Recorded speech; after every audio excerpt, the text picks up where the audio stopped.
Facebook and a kingdom. So in the last 4.5 years, we've learned a hell of a lot about what's going on in the world and who's doing it and why they're doing it. And it's fair to say that most, if not all, did not learn it all from books, apart from us that were taught to read the scripture in the Bible. Where did we first learn of this useful knowledge? For me, it was video platforms, mostly YouTube, Rumble, etc., and some chat apps for sharing files and then researching and digging further and deeper on one's own through historical records. But one platform I have not used during my journey and awakening is Facebook. Not once. Not for Messenger, not for videos, not for anything at all. And that has been through events such as the beginning of COVID, 2020 US presidential election, COVID 2.0 and the vaccines, and climate change throughout.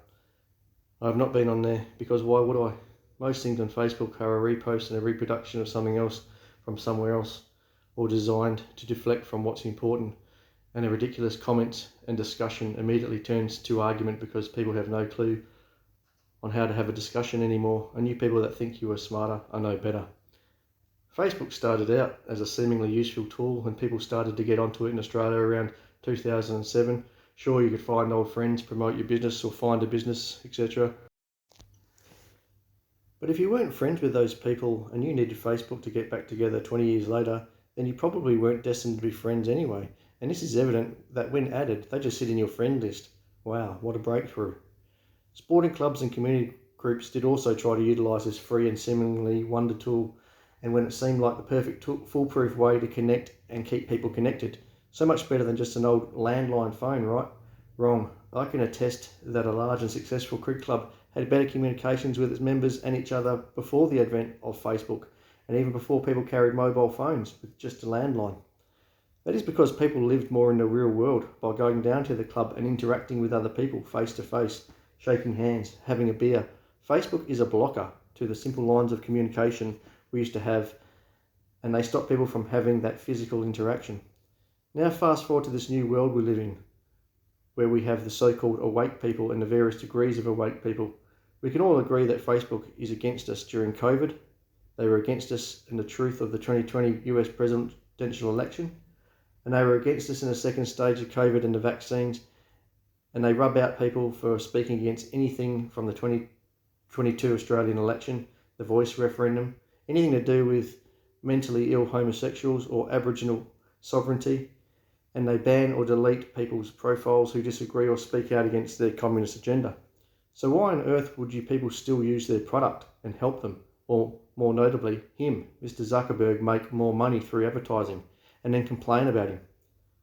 So I'll have to say, if you deem yourself to be awake to what's been happening in the last 5 years and you still want to use Facebook, then I'd have to say you are not very smart and unable to cut the umbilical cord, and your excuses won't cut it.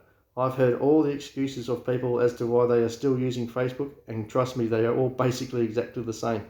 Oh, I need to be on there to talk to such and such, or I need to be on there to keep track of such and such and keep in touch with such and such.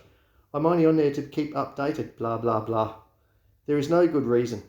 And you people are kidding yourself. You just cannot cut the umbilical cord you've been hanging on to for the last 17 years.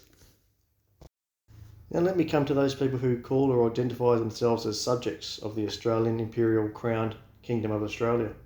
Why would you use a product or service if it is clearly working against you and your objectives? Once again, we can all agree that Facebook was against you during COVID. They were against you during the truth of the 2020 US presidential election. They were against you in the second stage of COVID and the vaccines. They rubbed people out for speaking out against anything from the voice referendum, anything to do with these mentally ill homosexuals, or pushing fake Aboriginal sovereignty. And they ban and delete people's profiles who disagree or speak out against their communist agenda. If you call yourself a subject of the Australian Imperial Crowned Kingdom of Australia, and you are still using Facebook after what has been laid out here about Facebook, when you actually stop and think about what you are doing and how you are dealing with a corporation who are clearly actively working against us, is clearly our enemy, which means you are trading with the enemy and also committing misprision of treason. It is proven that Facebook is directly working against the United Kingdom of Australia and the Commonwealth of Australia and the Constitution of the same. Do you want to be someone who is aiding and abetting them? Aiding and abetting the enemy?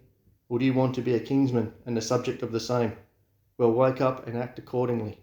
Just cut the cord and delete Facebook and start acting in the real world. You will never see your kingdom in the light whilst you're using Facebook. It is utter nonsense to expect otherwise.